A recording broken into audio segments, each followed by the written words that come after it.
Federal y vamos a platicar, y me da gusto saludarlo, a Gabriel Regino, abogado de dos jóvenes detenidos el 1 de diciembre. Licenciado Lupita, Regino. ¿qué tal? Muy buenos días. Hola, ¿cómo estás, Gabriel? Buenos días. Cuéntenos cuáles son los fundamentos legales para pedir o para exigir esta disculpa pública por parte del Gobierno de la Ciudad de México y de la Procuraduría Capitalina. Sergio, con muchísimo gusto, auditorio.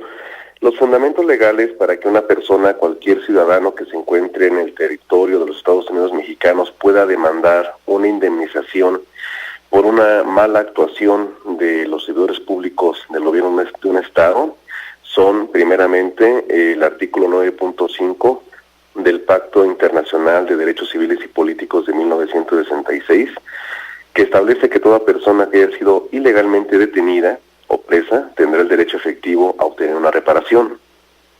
Seguidamente, el segundo párrafo del artículo 113 de la Constitución establece que hay una responsabilidad del Estado por los daños que con motivo de su actividad administrativa irregular causa en los bienes o derechos de los particulares. Además, existe en la legislación civil lo que se conoce como responsabilidad patrimonial del Estado, en el artículo 1916, cuando se le genera a una persona una afectación en sus sentimientos, afectos, creencias, decoro, honor, reputación, vida privada o similares. En estas condiciones, Sergio, Lupita, auditorio, nuestros representados se encuentran afectados por este señalamiento que se les hizo de manera mediática, en el caso inclusive particular de Judith, de que era una lideresa de las células de las personas que cometieron diversos delitos como daño a propiedad ajena, ataque a la paz pública, sin que esto fuera así. Consideramos, Sergio, Lupita, que detrás de todo esto también se encuentra la necesaria revisión de la estructura institucional y normativa de nuestras instituciones, porque pareciera que el principio que rige al sistema penal es que la investigación se suple con la reacción y que primero se detiene y luego se investiga.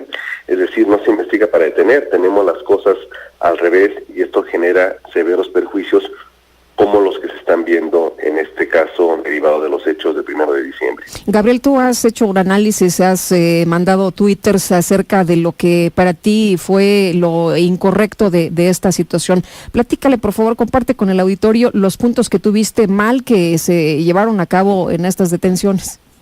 Todo tipo de movilizaciones sociales en la Ciudad de México representan un nivel de riesgo derivado de la existencia de grupos identificados que han participado en los últimos años con violencia extrema y que se autodenominan anarquistas, aunque bajo diferentes denominaciones.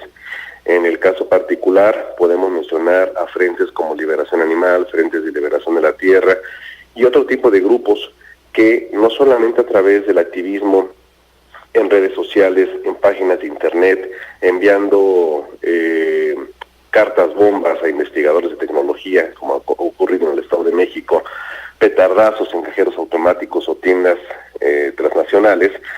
Esto significa una alerta amarilla para todas las autoridades cuando se vienen cierto tipo de movilizaciones en fechas muy específicas. 2 de octubre, en la conmemoración del Halconazo, por ejemplo, y desde luego que el 1 de diciembre era una fecha toral en la que ya estos grupos habían hecho muchísimas advertencias y manifestaciones de participar en las mismas. Sucede que en este tipo de circunstancias tiene que haber un diseño de operación que privilegie la interlocución, la disuasión y la contención de ese tipo de grupos. Y desafortunadamente el 1 de diciembre vimos 2 tiempos. El primero en San Lázaro, que con el cerco ya instalado el 1 de diciembre, estos grupos pudieron llegar y demostrar una violencia inaudita, una violencia casi letal, cuando inclusive, como lo han mostrado muchas imágenes en los medios de comunicación, sustraen un camión de carga y lo estampan contra las vallas. A pesar de toda esta circunstancia, no se activó un esquema de contención de esas personas en el lugar y por el contrario, esta falta de acción permitió que estos sujetos se fueran colando en diferentes avenidas, llegar hasta Avenida Juárez y causar todos los destrozos de los que todos pudimos ver en los diferentes medios. El problema viene cuando se ordenan detenciones y estos sujetos ya no están en la actuación generando los daños, Muchos de ellos ya se han camuflajeado porque llevan 2 mudas de vestir, y entonces la policía empieza a ubicar quiénes están manifestando, quiénes están gritando, y así empiezan la detención arbitraria, no selectiva, de personas. Recordemos que inclusive se llegaron a detener hasta 120 personas, pero la Procuraduría solo tiene un plazo de 48 horas para resolver la situación jurídica de los detenidos, y en esas 48 horas dejó en libertad casi al 40% de las personas que, sin deberla ni temerla, habían sido llevadas de forma indiscriminada. Y es hasta que la juez 47 penal, después de haber tenido una duplicidad de plazo y analizar las pruebas, determina que probablemente solo 14 de las que se detuvieron tienen relación con los hechos. ¿Cree, don Gabriel, que pueda haber, que pueda fructificar esta demanda que va a promover? Estos temas, Sergio, se encuentran actualmente en construcción en nuestro país.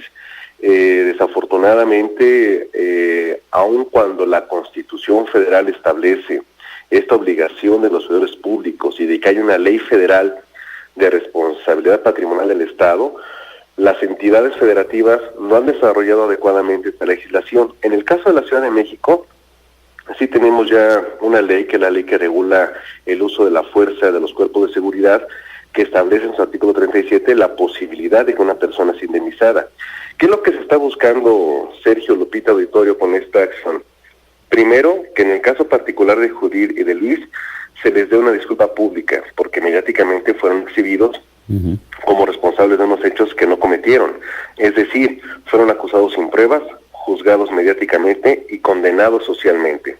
Es importante señalar, Sergio, Lupita, que los medios de comunicación solamente reproducen muchas veces lo que la autoridad les está diciendo. Los medios de comunicación, posteriormente, a través de su labor de periodismo, pudieron detectar muchísimas irregularidades. La acusación va dirigida contra las autoridades que hicieron detención y que hicieron imputaciones públicas. Gabriel, una pregunta. Usted fue subsecretario de Seguridad Pública del Distrito Federal, le tocó momentos muy difíciles, por ejemplo, allá en Tepito. ¿Usted piensa que se equivocó la autoridad por la forma en que reaccionó, que hubo errores en el manejo de la policía capitalina? Estoy absolutamente convencido de ello, que hubo un problema de coordinación interna, y esto es muy importante mencionarlo con su auditorio, porque la policía preventiva tiene protocolos de actuación ya desde hace muchísimos años. Y, por ejemplo, durante la estancia del doctor Manuel Mondragón, este tipo de movilizaciones se dieron nunca con estos resultados tan desastrosos. Y el señor secretario, el doctor Manuel Mondragón, trasciende a la esfera federal, pero la policía preventiva pues tenía sus protocolos para actuar. Desafortunadamente, lo que faltó entre los encargados del despacho fue la toma de decisiones adecuadas.